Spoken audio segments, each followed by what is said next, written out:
শুভ সকাল বন্ধুরা, মেঘার পরিবারের আরও একটি নতুন ভ্লগে তোমাদের সকলকে অনেক অনেক সুস্বাগতম। প্রত্যেক দিনের মতো সারা ভিডিওর প্রথম ঝলকেই দেখিয়ে দিয়েছি টুকরো টুকরো ছবি। সকালের আজকের আকাশটা ছিল দারুণ ভালো, একেবারে রোদ ঝলমল। মা সকালের টিফিনে বানাচ্ছে পরোটা, সাথে রয়েছে গরম গরম বেগুন ভাজা। আমার অনেক বন্ধুরাই আমাকে জিজ্ঞাসা করেছে যে রোজ রোজ কেন পরোটা খাই। আসলে আটা দিয়ে তৈরি পরোটা খেতে বেশ ভালো লাগে, আর রুটির মতোই মোটামুটি ভাজলেই হয়ে যায়, শুধু একটু তেল লাগে এই যা। তো মাঝে সাঝে যেদিন পরোটা হয় সেদিনই হয়তো ভিডিওটা হয়, তার মানে এই নয় যে রুটি মোটেই খাই না, রুটিও হয় পরোটাও হয়। টিফিন খেয়ে চলে গেছিলাম একটা কেকের ডেলিভারির জন্য। আসলে গতকাল রাত্রে এই কেকটা বানিয়ে রেখেছিলাম, আর কিছু রিয়েল ফ্লাওয়ার ডেকোরেশন বাকি ছিল, যেটা আমি সবসময়ই কেক ডেলিভারি দেওয়ার আগের মুহূর্তেই করে থাকি। তাহলে ফুলটা দেখতেও একেবারে ফ্রেশ থাকে, আর কেকটা দেখলে বেশ ভালো লাগে। তো সেই জন্য কিছু লাল গোলাপ আর কিছু সাদা ছোট যে জিপসি ফুল, সেই দিয়েই কেকের ডেকোরেশনটা কমপ্লিট করেছি। সাথে কিছু এডিবল সুগার বল আর গ্লিটারও দিয়েছিলাম। কেকটা দেখতে ভীষণ ভালো লাগছিল সামনাসামনি। জানি না তোমাদের কাছে কতটা মনোগ্রাহী হলো। এরপর আগের দিন রাত্রেবেলা বেশ অনেকটা মেথি ভিজিয়ে রেখেছিলাম। সারা রাত্রি ভেজার পরে এটা মোটামুটি নরম হয়ে গেছে। আর এরপরে নিলাম বেশ খানিকটা টক দই। যাদের এই ওয়েদারে প্রচণ্ড খুশকির প্রবলেম আর হেয়ার ফলের সমস্যা, তারা কিন্তু আমার এই রেমেডিটা ট্রাই করতে পারো। আমি অনেক বছর ধরেই ব্যবহার করছি এবং বেশ উপকার পেয়েছি। এই যে মেথিটা রয়েছে, সেই মেথিটা পেস্ট করে নিয়েছি, আর টক দইয়ের মধ্যে ধীরে ধীরে দিয়ে দিচ্ছি মেথির পেস্টটা। খুব সুন্দরভাবে মিক্স করে নেব। যেহেতু এটা একটুখানি চিপচিপে হয়, তো সেই কারণেই খুব ভালো করে জিনিসটাকে মিক্স করে নিতে হবে। আর সামান্য একটু জলও আমি অ্যাড করেছি, একটু লিকুইডই বানানোর জন্য, তাহলে স্ক্যাল্পে এবং চুলে খুব ভালোভাবে এটাকে লাগানো যাবে। কনসিস্টেন্সিটা তোমাদেরকে দেখিয়ে দিলাম। আর যেহেতু এই ওয়েদারে খুবই ড্যান্ড্রাফের প্রবলেম হয় সবারই কম বেশি, আমার তো হয়ই, তো সেই কারণেই এর মধ্যে অ্যাড করে দিচ্ছি একটা গোটা পাতিলেবুর রস। অনেকে চাইলে এটার মধ্যে ফ্রেশ অ্যালোভেরার পাল্পটাও দিতে পারো, তাতেও কিন্তু চুল খুব সুন্দর হয়। আর আমার কথা বিশ্বাস করে ভরসা করে এই মেথি আর টক দইয়ের পেস্টটা একবার চুলে লাগিয়ে দেখো বন্ধুরা, একেবারে তো নিরাশ হবেই না। সাথে ইউজ করার পরে আমাকে এসে অবশ্যই কমেন্ট সেকশনে সুন্দর কমেন্ট লিখে দিয়ে যাবে, এটা আমি জানি। চুলটা বেশ একটু লম্বা হয়েছে। আমি জেনারেলি খুব একটা বড় চুল রাখি না, কিন্তু এই পেস্টটা ইউজ করে আর বাড়িতে বানানো হেয়ার অয়েল ইউজ করে চুলটা বেশ অনেকটাই লম্বা হয়েছে। যেহেতু প্রায় 2 বছর হতে চললো স্মুথনিং করেছি, তো সেই কারণেই অনেকটা চুল বেড়ে যাওয়াতে গোড়ার দিকের চুলগুলোতে বেশ ভাঁজ চলে এসছে। কিন্তু সময়, সুযোগ আর পকেট কোনোটাই পারমিট করছে না দ্বিতীয়বারের জন্য স্মুথনিং করার। তো কখনো যদি এই তিনটেকে ব্যালেন্স করতে পারি, তাহলে আরও আরেকবার স্মুথনিং করব। স্মুথনিং করলে চুলের যে ক্ষতিটা হয় সেটা আমার খুব একটা হয়নি।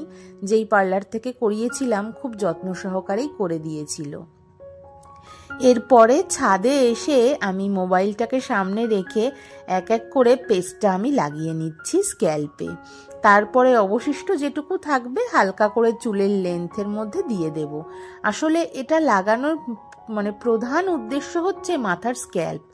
মেথিতে প্রচুর পরিমাণে প্রোটিন থাকে, যার জন্য চুলের গোড়া খুব শক্ত করে। আর টক দই তো ভরপুর হাইড্রেশন দেয় আর নারিশমেন্ট দেয়, যার কারণে স্পা করার পরে চুলে যে ফিলটা হয়, একেবারে এই মাস্কটা ইউজ করলে সেই ফিলটাই তোমরা পাবে। খুব ভালো করে টেনে টেনে আমি লম্বা হাতে লাগিয়ে নিচ্ছি, তাহলে চুলের মধ্যে ভাঁজটা আর থাকবে না।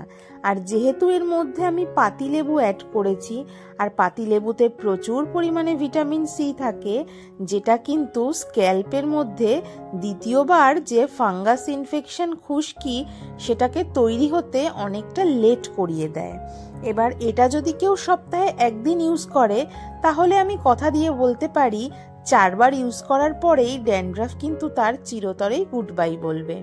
কিন্তু সময়ের অভাবে আমার প্রতি সপ্তাহে লাগানো হয় না, তবে চেষ্টা করি 15-20 দিন অন্তর বা মাসে অন্তত একটা লাগাতে। মেথিতে চুলের গোড়া ভীষণ শক্ত করে আর চুল লম্বা করতেও কিন্তু সাহায্য করে। এইভাবে আমি চুলটাকে ক্লিপ করে মোটামুটি 15 মিনিট মতো রেখে দেব। তারপরে প্লেন জল দিয়ে এটাকে আমি সুন্দরভাবে পরিষ্কার করে ধুয়ে নেব। তারপর সামান্য একটু হার্বাল শ্যাম্পু ইউজ করে নিলেই একেবারে চুলটা ঝকঝকে। চুলটা কেমন ফিল এসেছে সেটা তোমাদের এই ভিডিওতে আর শেয়ার করা হয়নি, তবে পরের দিনের ভিডিওতে আমি অবশ্যই দেখিয়ে দেব যে আফটার শ্যাম্পু চুলটা কতটা স্মুথ আর হাইড্রেটিং হলো। এদিকে চলে এসেছি সন্ধ্যাবেলা, মা বানাচ্ছে ভাজা পুলি। আসলে মুগ ডালের এই মুগশামালি পিঠেটা আমাদের বাড়িতে ভীষণ জনপ্রিয়, খুব ভালো বানায় মা। আর প্রত্যেকের মায়ের হাতের পিঠে তো অসাধারণ, সেইটা আমার বাড়িতেও তাই। আর মায়ের এই পিঠে পুলির এই শীতকালটা প্রত্যেক দিনের সন্ধেটা যেন অন্যরকমভাবে একটা মাত্রা এনে দিচ্ছে।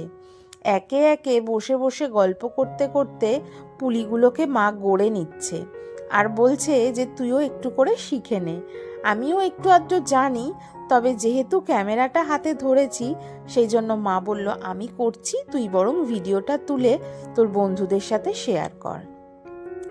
একটা একটা করে পুর দিয়ে এই মুগ ডালের যে পেস্ট সেইটার মধ্যে পুলিটা তৈরি করছে। পর্যাপ্ত পরিমাণে মুগ ডাল আর অল্প একটুখানি মাঝখানে নারকেল আর গুড় দিয়ে যে মিক্সচারটা বানানো থাকে সেইটা দিচ্ছে।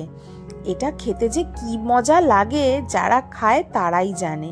যারা এখনো এটা ট্রাই করোনি তারা কিন্তু অবশ্যই ট্রাই করো। এই পিঠেটার জাস্ট প্রেমে পড়ে যাবে, এত ভালো খেতে হয়। একটা একটা করে কিন্তু পুলি গড়ে নেওয়া হচ্ছে এবং দেখতে দেখতে বেশ অনেকগুলো পুলি কিন্তু মা গড়ে নিয়েছে। দেখতে একেবারে ট্রায়াঙ্গেল শেপের হচ্ছে। আর এটা তোমরা চাইলে বিভিন্ন রকম মোমোর শেপ দিয়েও বানাতে পারো, সেটাও কিন্তু দেখতে খুবই ভালো লাগে। তবে ঝটপট করার জন্য মা এইভাবেই তৈরি করে নিয়েছে। আর নিয়ে চলে এসেছি এবার সোজা রান্নাঘরে। এইবার গ্যাসের মধ্যে ফ্রাই প্যান বসিয়ে তাতে সাদা তেল দিয়ে এক এক করে একেবারে লো ফ্লেমে এগুলোকে ভাজতে হবে। খুব একটা হাই ফ্লেম দিয়ে ভাজলে ওপরের কালারটা চলে আসবে, বাট ভেতরটা সুন্দরভাবে কিন্তু বোনা হবে না।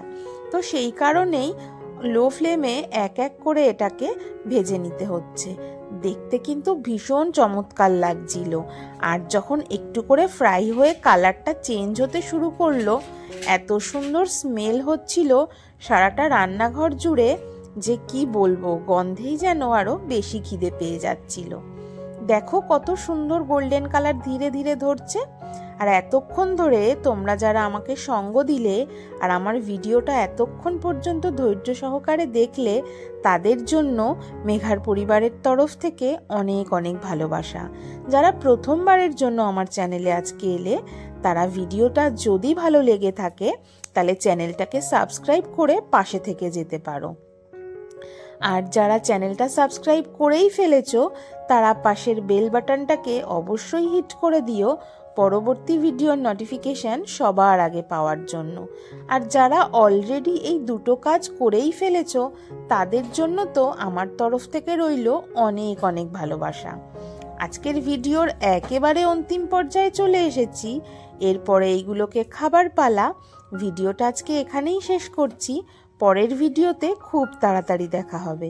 ততক্ষণের জন্য টাটা।